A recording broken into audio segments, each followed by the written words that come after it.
మీరు వెళ్ళి కావలించుకుని వచ్చారే, ఎవరతను? వినిపించలేదా మిమ్మల్ని అడిగేది? అయితే నువ్వు గమనించలేదా మేము విని కూడా విన్నట్టు వదిలేశామని?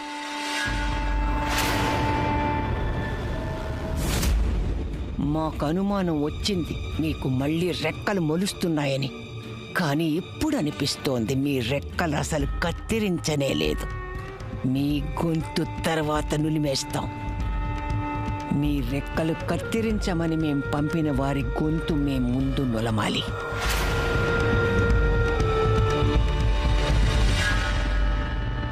ఎవరు వచ్చింది దీన్ని ఎగరేసుకుపోవాలనుకున్నది? దానికి సమాధానం కేవలం ఒక్క వ్యక్తి మాత్రమే ఇవ్వగలడు.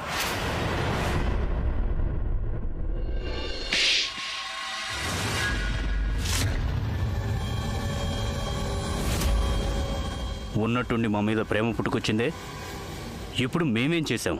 ఇప్పుడు కాదు, ఎన్నో ఏళ్ల క్రితం. ఏళ్ల కిందట మేమేం చేశాం? మీరు ఏం చేశారు అన్నది ప్రశ్న కాదు, మీరు ఏం చెయ్యలేదు అన్నదే ప్రశ్న. కొన్నేళ్ల క్రితం మేం మిమ్మల్ని రాజమాతని గాయత్రిని చంపమని పంపించాం. నిజమేంటో మాకు మర్యాదగా చెప్పండి. మీరు వాళ్ళని చంపారా లేదా? హఠాత్తుగా ఇన్నేళ్ల తర్వాత ఈ ప్రశ్న?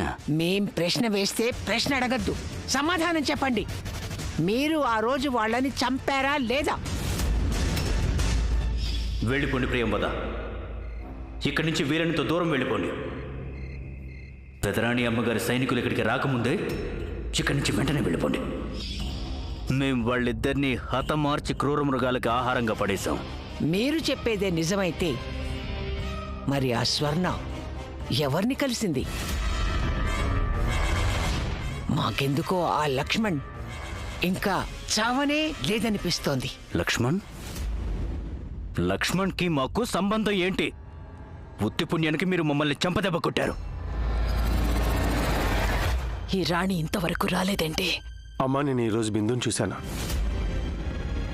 నేను 7 ఏళ్ల తర్వాత మొదటిసారి నా కూతుర్ని చూశాను. అమ్మా, నేను స్వర్ణ రేపు పెళ్లి చేసుకుంటున్నా. మా మనసెందుకో గాబరా పడుతోంది. ఈ పాటికి రాణి ఇంటికి రావాల్సిందే. అయ్యో భగవంతుడా, ఇంతకు ముందెన్నడూ ఇలా చెయ్యనేలేదు. ఒకవేళ ఎవరికైనా తన గురించి తెలిసిపోయి ఉంటుందంటావా? అతను లక్ష్మణని మీకెలా తెలుసు? మీరు అతని మొహం చూసారా? లేదు. వచ్చింది ఇంకెవరో అయ్యుండొచ్చు కదా. వేరెవరో అయ్యే ప్రసక్తే లేదు. స్వర్ణ కనిపించిన వారితో కాలు జారే రకం కాదు. స్వర్ణ మొహంలో ఆ సంతోషం, ఆ భయం, అవి చూస్తుంటే మాకెందుకో లక్ష్మణ్ వచ్చినట్టు అనిపించింది. లక్ష్మణ్ సంగతి అయితే మాకు తెలియదు, కానీ రాజమాత ప్రియంవదని గాయత్రి కూతుర్ని మేము మా చేతులతో చంపాం. ఇప్పటికైనా మీరు మా మీద నమ్మకం ఉంచండి.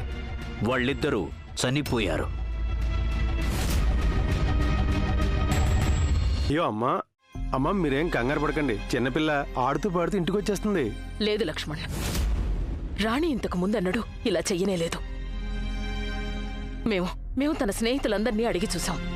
బస్తీలో అందరినీ అడిగి వచ్చాం. మనం వెంటనే వెళ్ళక తప్పదు. పద వెళదాం. అమ్మా వినండి, మీరు అనవసరంగా కంగారు పడుతున్నారు. అలాంటిదేం జరుగుండదు. అయ్యో, ఇందులో అనవసరమే ఉంది.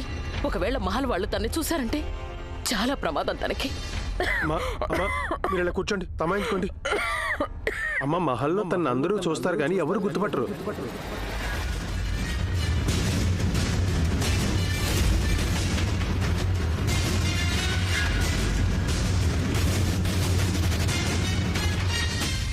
పెదరాణి అమ్మా, రాణి ఆడుకుంటూ మహల్లోని గదిలోకి వెళ్ళి నిద్రపోయింది. అయితే ఏం చేయమంటావు? వెళ్ళి ఉయ్యాలూపాలా? వెతుక్కుంటూ వచ్చి వాళ్ళ నాన్న తీసుకెళ్తాడులే. సరే పెద్దరాణి అమ్మా.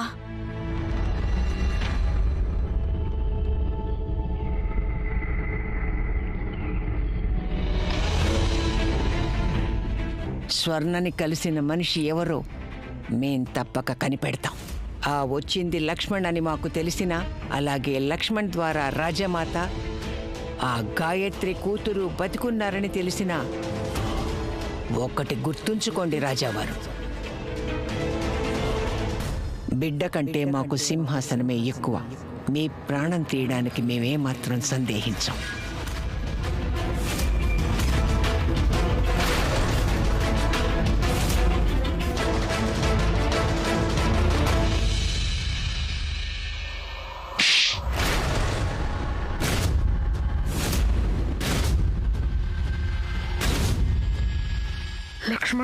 రాణి మహల్కి వెళుతుందని నీకు ముందే తెలిసినప్పటికీ నువ్వు తన్ని వెళ్ళనిచ్చావా? అమ్మా తను నాకు చెప్పకుండానే మహల్లోకి వెళ్తూ ఉండేది.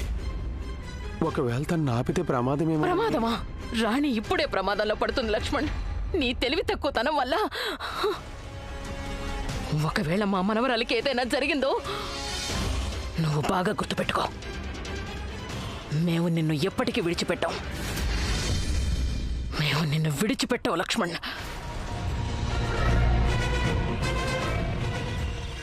ఆగండమ్మా, ఇప్పుడు మీరు రాజమహల్లోకి వెళ్తే చాలా ప్రమాదం. ప్రమాదంలో రాణిని నువ్వే పడేశావు. ఈ మహల్లోకి పంపించి ఇంకొక క్షణం కూడా మేము తన్ని మహల్లో ఉండనివ్వలేం. ఇక్కడి నుంచి తీసుకువెళ్ళిపోతాం. అందుకోసం మా ప్రాణం పోయినా పర్వాలేదు. ఆగో, ఇటు నుంచి కాదు. మాకు ఈ మహల్కి మంచి అనుబంధం ఉంది. ఒక స్నేహితుడికి స్నేహితుడి రహస్యం తెలుస్తుంది. మాకీ మహల్లోకి వచ్చి వెళ్లే మార్గాలు తెలుసు. మనం ప్రధాన ద్వారం నుంచి కాదు, రహస్య ద్వారం నుంచి వెళదాం. రామాతో. ప్రతి పిల్లాడు కోరేది అతను పెద్దయ్యాక తన తల్లికి తండ్రికి కూడా మంచి పేరు తీసుకురావాలని. ఆహా, అందుకనేనా అభిలాష ఏమిటంటే నేను పెద్దయ్యాక అవుదామనుకుంటున్నాను. నేను సమోసానవుతాను. నేతిలో వేయించిన స్పెషల్ సమోసా. క్లాస్ రూమ్ లో ఇదే వ్యాసం వినిపిస్తావా? అప్పుడు అక్కడ కూడా నీకు లడ్డూలే ఇస్తారు. తిండిపోతు విధవా. నీకు స్కూల్లో పాఠాలు చెప్తున్న మాస్టరే రాజాకి కూడా పాఠాలు చెప్తున్నాడు. అడుగుతానని. తను పెద్దయ్యాక సమోసా కావాలనుకోవడం లేదు. చదువు మీద దృష్టి పెట్టు. అప్పుడే జీవితంలో ఏదైనా సాధిస్తావు. సమోసాల మీద దృష్టి పెట్టావంటే పెద్దయ్యాక నువ్వు కేవలం తిండిపోతుగానే మిగిలిపోతావు. అర్థమైందా? ఇందులో జీవన్ తప్పేమీ లేదు. తప్పంతా మాస్టర్ గారిదే. మా అబ్బాయి మీద అస్సలు శ్రద్ధ చూపిస్తున్నట్లేదు కదా జీవన్? తప్పంతా మాస్టర్ గారిదే. నీ కొడుకు చేసిన తప్పేం లేదు. తనకేం బాధ్యత లేదు. నువ్వు చెప్పాలనుకున్నది ఇదేగా. కాస్తైనా బాధ్యత ఉండాలి కదా నీ కొడుక్కి. చదువు సంధ్యల మీద దృష్టి పెడితే పెద్దయ్యాక ఏదైనా అవుతాడు. రాజా అన్నయ్య, మీ రాణి ఉందే తను మీ బాజా మోగించేసింది మళ్ళీ. నోరుమోయ్ జీవన్. ఈసారి తను మీ మొహం మీద కేక్ కాదు చెంపదెబ్బ కొట్టింది. చెంపదెబ్బ కాపు జీవన్. వేసుకో చెడ్డి మీద చెడ్డి. నోరు మూస్తావా లేదా? నీ నోట్లో గడ్డి వేసుకో చెడ్డి మీద చెడ్డి. ఆడదమా కబడ్డీ చెడ్డి మీద చెడ్డి. చిరిగిపోయింది చెడ్డి. చెడ్డి మీద చెడ్డి.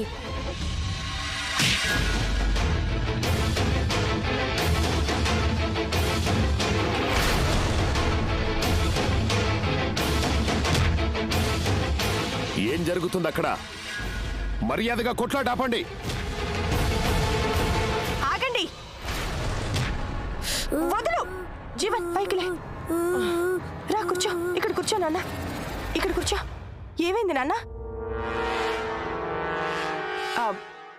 చూసారా మీ సుపుత్రుడు రాజాని అమాయకుడైన జీవన్ని ఎంత ఏడిపిస్తుంటాడో. ఒక్కోసారి నాకు అనిపిస్తుంది వీడెప్పుడో మా అబ్బాయి ప్రాణాలు తీసేస్తాడేమో అని. మీరు వాడిని ఏమీ అనరు ఎందుకు? రాజేశ్వరి, ఈ నాటకాలాపు. ఈ గుమ్మడికాయకి కాస్తంతైనా దెబ్బైన తగులుండదు. ఇక రాజా, కిందటిసారి నువ్వు చేసిన పొరపాటుని మేము కుర్రతనం అనుకుని క్షమించేశావు. ఇంకోసారి నువ్వు జీవన్ పట్ల ఇలాంటిదేదైనా చేసావనుకో, అప్పుడు మేము మీకు ఎలాంటి శిక్ష విధిస్తామంటే మిగిలిన బాల్యమంతా ఏడుస్తూనే గడుపుతావు. అర్థమైందా?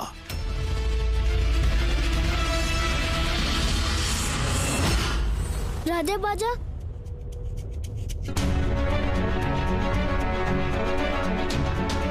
నేను ఎక్కడికి ఎప్పుడు వచ్చాను? నానమ్మ నా కోసం కంగారు పడుతూ ఉంటుంది. నేను వెళ్ళాలి.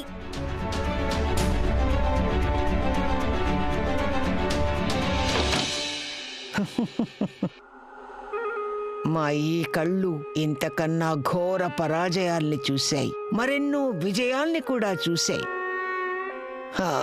కానీ ఇప్పుడు చేతులు కట్టుకుని నాటకం చూడాల్సిన పరిస్థితిలో ఉన్నాం మేము. ఒకప్పుడు పులిలా ఉండేవారం, పులిలా స్వయంగా మేమే వేటాడేవారం. కానీ ఇప్పుడు మమ్మల్ని కాలం రాబందుగా చేసింది. పైన కూర్చుని కింద చస్తూ బతుకుతున్న వాళ్ళని చూస్తున్నాం. మా వేట మా చేతికి ఎప్పుడు దొరుకుతుందా అని ఎదురు చూస్తున్నాం. కాటి కాపరిగా ఉండిపోయాం. కళ్ళు తెరిచి ఉంచుకోక తప్పదైనా, లేదా అప్రమత్తంగా లేకపోతే ప్రమాదం జరిగిపోతుంది.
ఎక్కడేం పెట్టారో అర్థమే కావడం లేదు.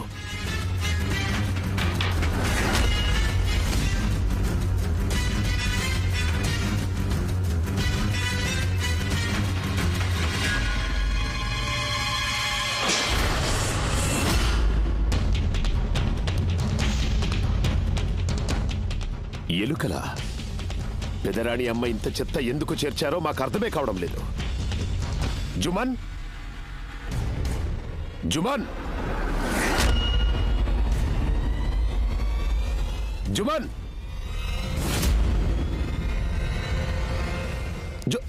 చిత్తం రాజావారు. ఈ గదిలో ఎంత చెత్తుందో తెలుసా?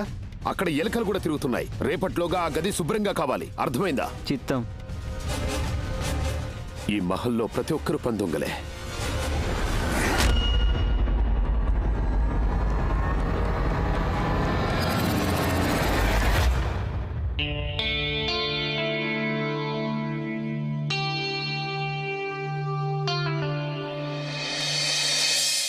పిల్లల ఆలస్యం కాస్త చేసినా ఎక్కువైనా తిట్లయితే తప్పవు. ఇంకాస్త ఆలస్యం అయితే ఏంటడా? ఈరోజు నేను రాజాబాజాతో మాట్లాడి తీరుతాను. ఈ రాజాబాజాకి అసలేమీ తెలీదు. అందుకే కోపంలో స్నేహం వదులుకున్నాడు. కానీ నాకు బుద్ధిందిగా, నేనైతే స్నేహాన్ని వదిలిపెట్టను. చాలా పెద్ద పెద్ద మాటలు మాట్లాడుతోందే చిట్టెలుక. వదిలిపెట్టనంటుందే. నువ్వు ఇంతవరకు ఇక్కడ ఏం చేస్తున్నావు చిట్టెలుక? ఉదయం జరిగింది సరిపోలేదా? పెద్దరాణి అమ్మ కేవలం ఒక్కసారి రాజాబాజాని కలవనిస్తారా? ఏం చెప్పాలనుకున్నా ఉదయాన్నే చెప్పు. ఇప్పుడు రాజా పడుకునే సమయం. వెళతావా? మీ ఇంట్లో వాళ్ళని పిలవమంటావా? వద్దొద్దు, మీరు మా నాన్నమ్మని పిలిపించకండి. ఆవిడికి తెలిసిందంటే కొంపలు అంటుకుంటాయి. నేనే వెళ్తానులేండి.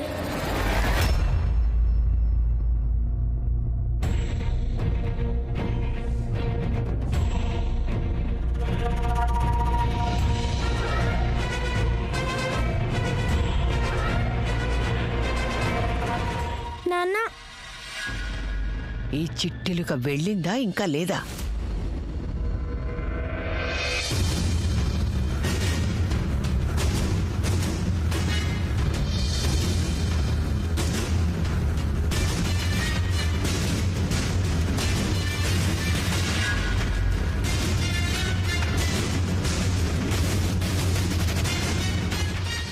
ఇంత రాత్రివేళ మీరు ఇక్కడేం చేస్తున్నారు? అయినా మా దారికి అడ్డం వచ్చే సాహసం మీరెలా చేశారు? మేము నీ దారికి కాదు, నువ్వే మా దారికి అడ్డొస్తున్నావు. అదెక్కడుంది? తనెవరు? అక్కడైతే ఎవరు లేరే. ఓహో, ముసలితనంలో చూపుతో పాటుగా బుర్ర కూడా పాడైపోయిందా? మేం రాణి గురించి మాట్లాడుతున్నామని మీకు బాగా తెలుసు. ఎందుకు పోనిచ్చారు దాన్ని?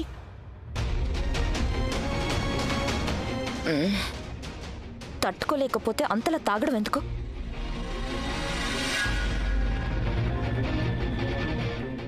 అయినా నీ పాపాలు నిన్ను నిద్రపోనివ్వవు. ఎప్పుడు చూసినా ఇక్కడ అక్కడ ఏవో కథలు అల్లుతూనే ఉంటావు. ఒకసారేమో మేము ఎక్కడికో పారిపోతున్నాం అంటావు, మరోసారి రాణి ఏదో అల్లరి చేసిందంటావు. నిజం చెప్పాలంటే అసలు సమస్య అంతా నీ బుర్రలోనే ఉంది. ఈ లోక కళ్యాణం ఆపేసి తీర్థయాత్రకు పోయి నీ పాపాలకు ప్రాయశ్చిత్తం చేసుకో. అక్కడ నీ చేతి కంటిన రక్తం కడుక్కోవచ్చు. మేం చెయ్యాల్సిన హత్య ఇంకొకటి మిగిలిందిలే. మా బుర్ర ఏమీ పాడైపోలేదు. బుర్ర ఇంకా పదునుగానే ఉంది. ఇక్కడేదో పెద్ద గొడవే జరుగుతోందని మాకు తెలుసు. అయితే ఆ గొడవ ఏంటన్నది మేం తెలుసుకుని తీరుతాం. చాలు, ఇంకా ఎదురు చూడడం మా వల్ల కాదు. మనం ఇక్కడి నుంచి వెంటనే వెళ్ళిపోవాలి. అమ్మా చాలు, మేము నిర్ణయం చేసుకున్నాం. మేం వెళ్ళే తీరాలి. నువ్వు వచ్చినా సరే రాకపోయినా సరే. అమ్మ, మిమ్మల్ని రాణిని ఒంటరిగా వెళ్ళనిస్తానని ఎలా అనుకున్నారు అసలు? నీకంత ప్రేమే ఉండుంటే నువ్వు రాణిని మహల్కి వెళ్ళనిచ్చేవాడివి కాదు. అమ్మ, మీరు నమ్మినా నమ్మకపోయినా నేను రాణిని మహల్కి వెళ్ళనివ్వడానికి కారణం కేవలం ఒక్కటే. ఇప్పుడు రాణి సురక్షితంగా ఉండాలంటే తను మహల్లోనే ఉండాలి. రాణి, నువ్వు నాకు విషయం చెప్పు. ఒకవేళ నువ్వు మహల్కి వెళ్ళకపోతే అప్పుడేం జరుగుతుంది? ఆ దెయ్యం గారు ఏమంత సులువుగా ఒప్పుకోరు. నేను మెహల్కి వెళ్ళకపోతే తను నా కోసం ఇక్కడికి వచ్చేస్తుంది. లేదు, మాకొక విషయం అర్థం కావడం లేదు. ఇంతకీ రాణి అక్కడికి ఎందుకు వెళ్ళింది? మేము తన్ని పని చెయ్యొద్దని చెప్పాం. ఆ మాట కూడా తను వినలేదు. అమ్మ, మీరు అలా కంగారు పడకండి.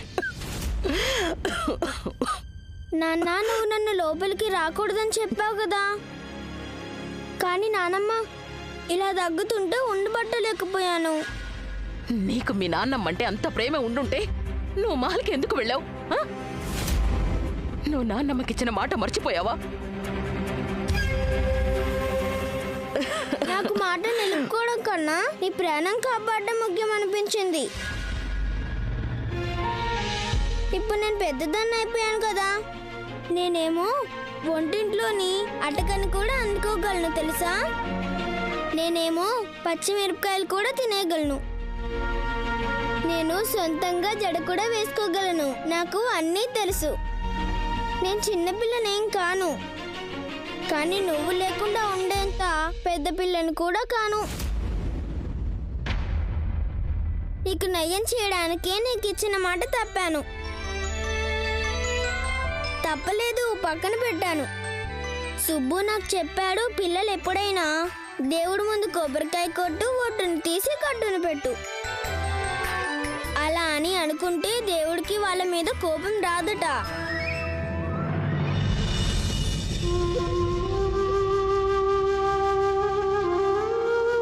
అచ్చం మీ అమ్మలాగే మాట్లాడుతున్నావు. నానమ్మ, నీకు మహల్లో వాళ్ళంటే ఎందుకంత భయం? వాళ్ళు నిజంగా దయ్యాలు గాని రాక్షసులు గాని కాదు. నేను వాళ్ళని దగ్గర నుండి చూశాను. వాళ్ళంతా మనలాంటి వాళ్ళే. లేదమ్మా, వాళ్ళు మనలాంటి వాళ్ళు కారు. వాళ్ళు చాలా చెడ్డవాళ్ళు రాణి. కానీ ఇప్పుడు వాళ్ళంటే నాకు భయం లేదు. నువ్వింకా చిన్న పిల్లవి, నీకు తెలీదు. భయపడనంత మాత్రాన ప్రమాదం లేదని కాదు. పెదరాణి అమ్మా, చాలా బాగుంది. కానీ 2 గొలుసులు ఒకేలా ఉన్నాయి. చూస్తుంటే వాడు మిమ్మల్ని మోసం చేసినట్టే ఉన్నాడు. మేమే లోకాన్ని మోసం చేస్తాం చిన్నరాణి గారు. మేమెందుకు మోసపోతాం? మరి మీరు 2 గొలుసులు ఒకేలా ఎందుకు చేయించారు?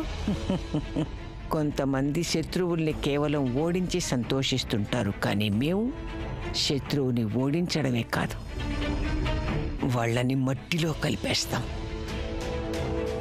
ఆ చిట్టెలుకని మేము ఓడించగలిగాం, కానీ తనకి రాజాకి మధ్య ఉన్న స్నేహాన్ని మట్టిలో కలపాలి. వారి బంధం అయితే అలాగే ఉంటుంది, కానీ దాని రూపే మారిపోతుంది. వాళ్ళిద్దరూ శత్రువులనుకుంటూ పెరిగి పెద్దవారవుతారు. వాళ్ళ మధ్య పచ్చగడ్డి వేసిన బగ్గుమంటుంది. మరి ఆ స్వర్ణ సంగతి ఏంటి?